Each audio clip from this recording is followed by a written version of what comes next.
As my heir, William now inherits the Scottish titles that have carried such significance for me. He takes my place as Duke of King Charles had weathered family upheaval, public controversy, and private wounds before. Yet nothing could have readied him for the sealed inquiry folder set directly before him. Inside were succession strategy documents, quietly assembled under Queen Camilla's direction files, outlining future royal responsibilities, emergency transfers of authority, and proposed arrangements involving Prince William. Charles read the opening page, drew a sharp breath, and sat completely motionless as everyone in the room waited for him to respond. Before we go any further into what this truly means for the royal family, be sure to subscribe so you never miss a single update. The silence thickened around the table.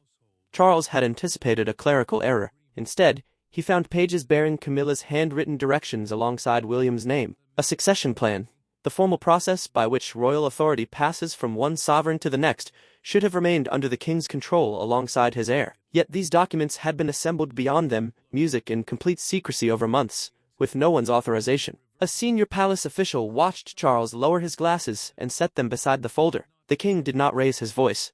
He simply fixed his gaze on the same passage as disbelief gave way to dread. The confidential inquiry had been launched weeks prior, after unusual requests for succession records, constitutional briefings, and restricted family schedules were traced back to her household. Now the inquiry had delivered its stark conclusion inside Buckingham Palace. Charles turned to the next page.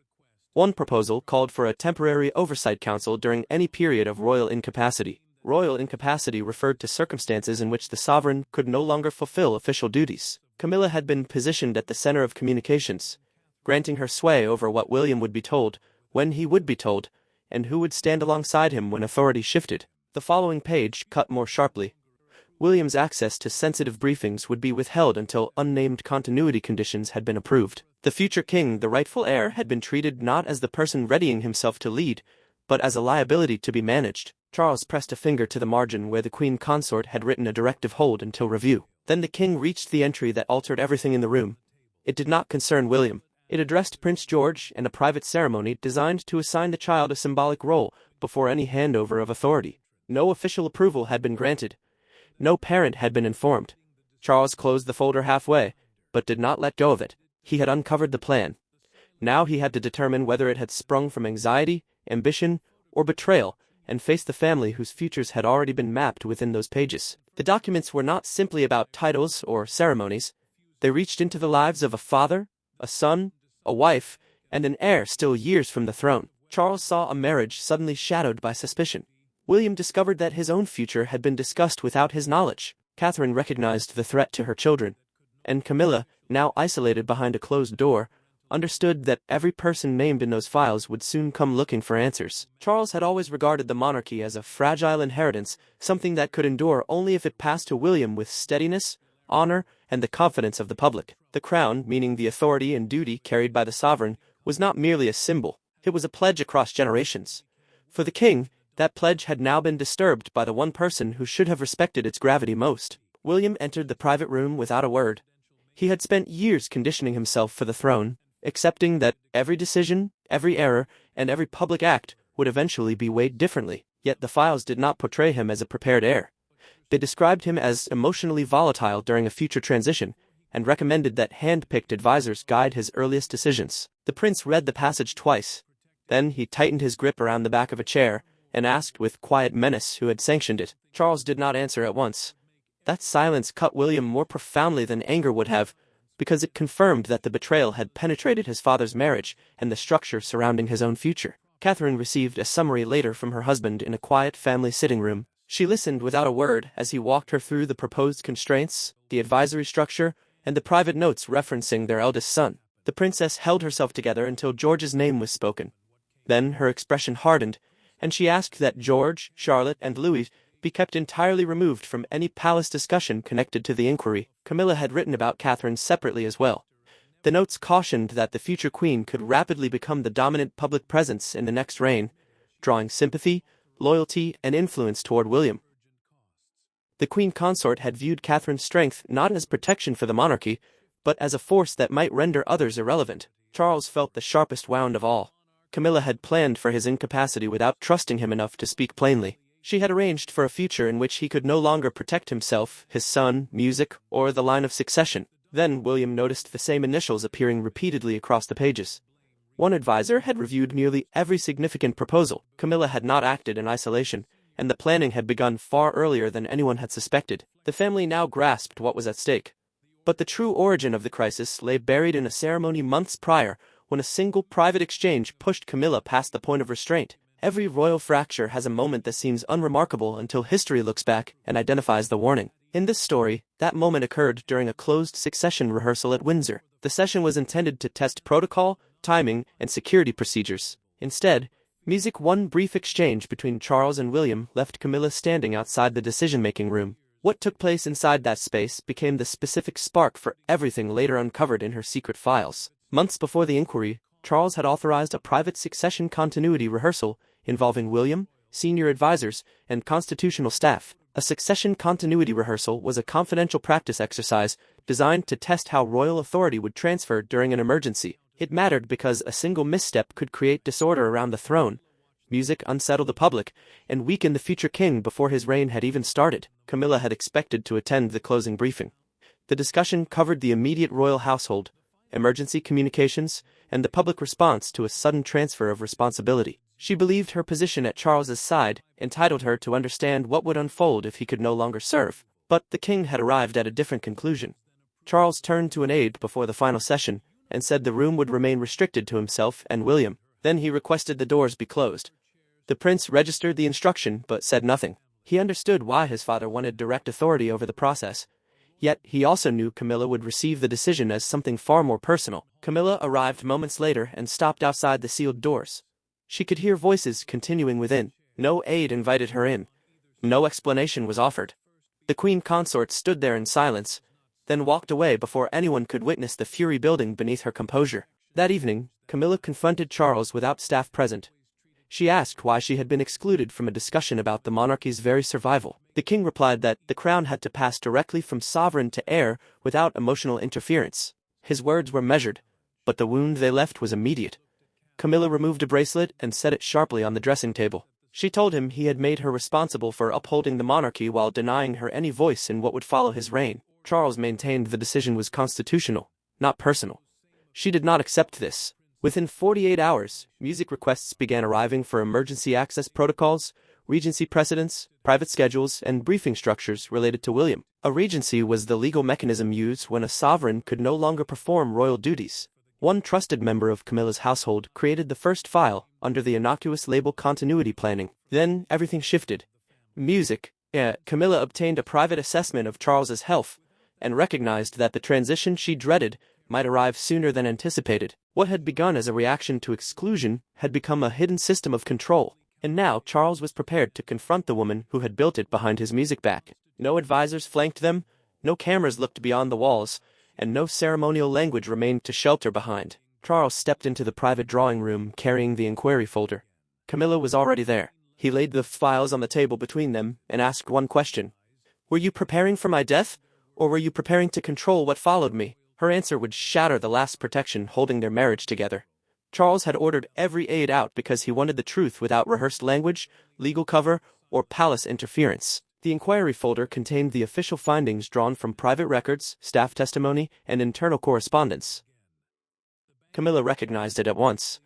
The queen consort understood from its weight that the investigation had reached far beyond the manageable explanation her office had prepared to offer. The king opened to the page describing restrictions on William's access to future briefings. He demanded to know why his son had been treated as a danger rather than the lawful heir. Camilla replied that William's anger, distrust, and openly hostile manner toward her could destabilize the monarchy during a fragile transition. She insisted that someone had to prepare for the disorder. Charles refused to acknowledge. Charles pushed the folder across the table. Camilla did not reach for it. She gripped the arm of her chair and told him she had acted because he would not prepare anyone for the possibility of losing him. The queen said his silence had compelled others to plan around fear, uncertainty, and a future no one had been permitted to name. Then Camilla acknowledged that the files had been created under her authority. She stated this directly during the private recorded conversation the king had requested for the investigation. But she also contended that the most forceful recommendations had come from advisors who believed William would remove them the moment he inherited the throne. In her account, they feared not only losing their standing, but being held responsible for every failing of the previous reign. Charles turned to the section involving George. The pages proposed giving the boy a symbolic role during the transition. generating public pressure around family unity before William could challenge the arrangement. A symbolic royal role meant a public duty carrying emotional significance without formal constitutional authority. Camilla had sanctioned the discussion. The king's restraint finally gave way. He told her that planning for continuity was one matter, but using his grandson as leverage was something no amount of fear could justify. George was a child, not a bargaining piece. William was his heir, not a threat to be neutralized. Camilla lowered her voice. Then she disclosed the final danger. A complete copy of the plan had already been passed outside her household to someone capable of putting parts of it into motion. The confrontation had laid bare Camilla's fear, but the monarchy now faced a deeper question. Who held that external copy, and how much authority had already been placed behind it? Camilla's files did not stand alone. They were tied to advisors, private secretaries, legal consultants, and household officials who believed the next reign would erase their access overnight. Beneath the emotional betrayal lay a colder contest over proximity. Charles might wear the crown, but information was what shaped power inside the palace. And as the investigation broadened, William came to understand that several people had been quietly positioning themselves to influence his opening days as king. William sat alone with a list of names and worked through it deliberately. 2 belonged to individuals he had relied on during significant family crises. Both had participated in private meetings linked to Camilla's scheme. The prince was not opposed to continuity planning itself, the preparation that keeps the monarchy functioning during a sudden handover of power. What he opposed was the effort to portray him as volatile, emotional, and in need of management. Charles confronted an even darker reality. The succession files required access to medical schedules, constitutional guidance, music security arrangements, and restricted announcement procedures. Only a narrow circle of senior officials could have compiled that material without triggering an immediate alert. The king now understood that people serving within his own household had used his health not as a private concern, but as a doorway to future influence. The tension erupted during an emergency council session. Charles placed one marked page before the senior private secretary and demanded to know why George's ceremonial schedule had been circulated without parental approval. The official hesitated. The king did not.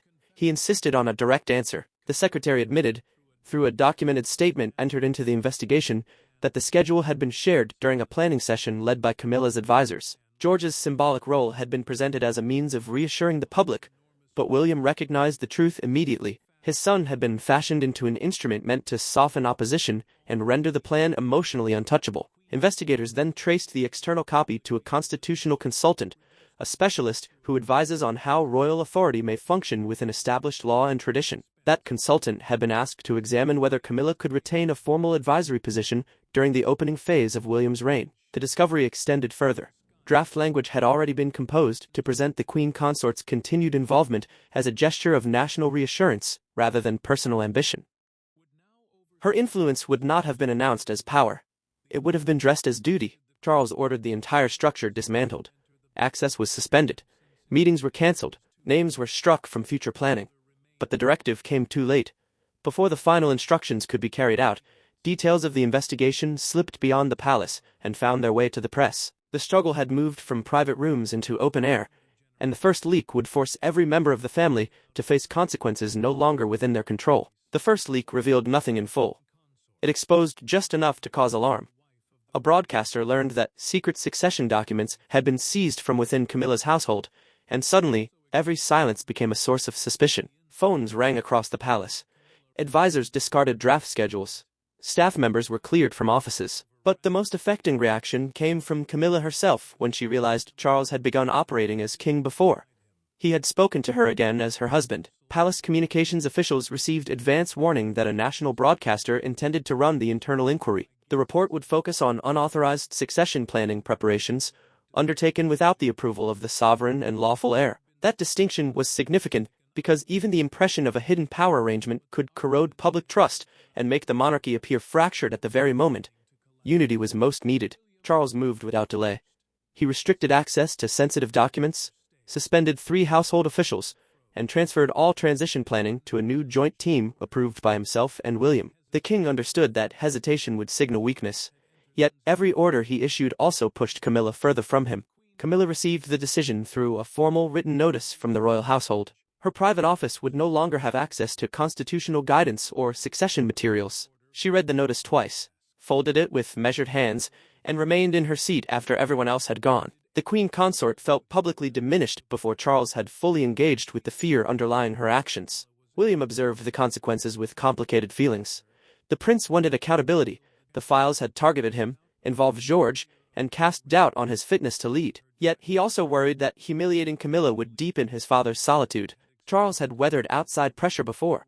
Losing trust within his marriage was an entirely different matter. Catherine found her husband awake past midnight. She listened as William admitted he no longer knew whether protecting his father meant shielding him from Camilla, or preventing him from dismantling their marriage. The princess reminded him that compassion without boundaries would invite the same danger again, while judgment without tenderness could break Charles entirely. Investigators then confirmed that the harshest language targeting William had been drafted by Camilla's advisors. But she had reviewed the completed file and approved it without striking the accusations. That decision made her accountable, even if fear had set the process in motion. Charles dissolved the proposed Oversight Council. He nullified its draft authority and ordered George's name removed from every unauthorized document. The monarch had at last dismantled the machinery of the plan. Then he sent a private message to William. Charles wanted to meet without aides, legal representatives, or rehearsed statements, not as sovereign and heir, but as father and son. The plan was unraveling, but the family's future would now rest on a conversation where no title could protect either man. After days of accusation and institutional anxiety, the turning point arrived without witnesses. Charles and William met in a private room with no aides, no folders, and no prepared words. For once, the crown was absent from the conversation. There was only a father forced to admit that fear had taken root in his marriage, and a son forced to reckon with how deeply years of distrust had shaped the people surrounding them. Charles chose a small room at Clarence House rather than a formal palace chamber. Clarence House was his private London home, a place bound more to family life than royal authority. The choice was deliberate. The king did not want ceremony standing between them. He wanted honesty, even where honesty caused pain. William arrived expecting direction. Instead, he found 2 chairs and a handwritten note inviting him to speak openly. The prince took his seat, but neither man spoke at first. Years of duty had equipped them to handle crises in public. It had not prepared them to confess fear to one another. Charles finally broke the quiet. He acknowledged that he had avoided detailed succession discussions because speaking of incapacity made him feel as though his family was already rehearsing life without him. The king said every drill, every emergency protocol, and every question about the transition had felt like a quiet farewell. William listened without speaking. Then he admitted something equally difficult. His guarded conduct toward Camilla had contributed to the fear that she would be cast aside the moment he became king. The future monarch did not defend her secret files, but he accepted that years of cool distance had led her to believe she required protection from him. Charles reached across the table and rested his hand over the note. He told his son that protecting Camilla could never come at the cost of weakening William or placing George in the middle. The child was not a figure to be deployed. The heir was not a problem to be restrained. That line, he said, would not shift again. Then the king offered William immediate access to every transition document and asked him to lead a new succession framework, a clear set of plans governing how authority, duties, and public responsibility would transfer to the next sovereign. This time, nothing would remain concealed. William agreed under one condition. Camilla would receive dignity, personal security, and respect, but she would hold no independent authority over the transfer of the crown. Charles accepted without reservation. Father and son reached a final understanding. Neither would allow private resentment to become constitutional policy again. Their unity altered the entire picture. Camilla now faced one decision: accept the terms they had established, or forfeit her standing within the family she had tried to secure herself against. Charles and William had mended the bond between sovereign and heir, but the emotional outcome still depended on the woman whose secret arrangements had brought the monarchy to the brink. By morning, the private crisis had become a public spectacle. Newspapers carried Camilla's name alongside the word succession. Broadcasters debated whether anxiety had curdled into ambition.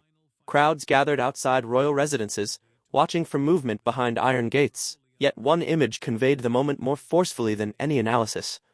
A newspaper held against the railings of Buckingham Palace, with Charles's stunned expression above a headline about hidden plans for the crown. The palace issued a formal statement, confirming that unauthorized succession planning materials had been discovered, and that every associated proposal had been cancelled. Constitutional stability referred to the continued lawful operation of the monarchy without uncertainty over who carried authority. The statement was designed to preserve that stability, but it stopped short of denying Camilla's role. That omission told the public the crisis had reached the heart of the royal marriage. Outside Buckingham Palace, a crowd gathered around one front page bearing the words, "The Queen's Secret Crown Plan," beneath photographs of Charles, Camilla, and William. Some stood in silence. Others debated whether the files reflected fear, ambition, or outright betrayal. The image traveled rapidly, because it distilled the entire affair into three faces and one brutal question: who had been arranging to manage what came next? A live presenter described the episode as a collision between marital loyalty and lawful succession. That phrase moved across television and radio throughout the day. Supporters argued that Camilla had acted from dread of being discarded after Charles was gone. Critics countered that private fear could never justify an attempt to shape William's reign. Camilla watched the coverage by herself. She switched off the television when a commentator called the scheme a concealed power grab. Then, the Queen Consort quietly asked an aide whether Charles had seen the same headline. The aide confirmed he had. She asked nothing further. Charles grasped the public risk immediately. If the king appeared divided from William, the scandal would expand into a crisis of confidence.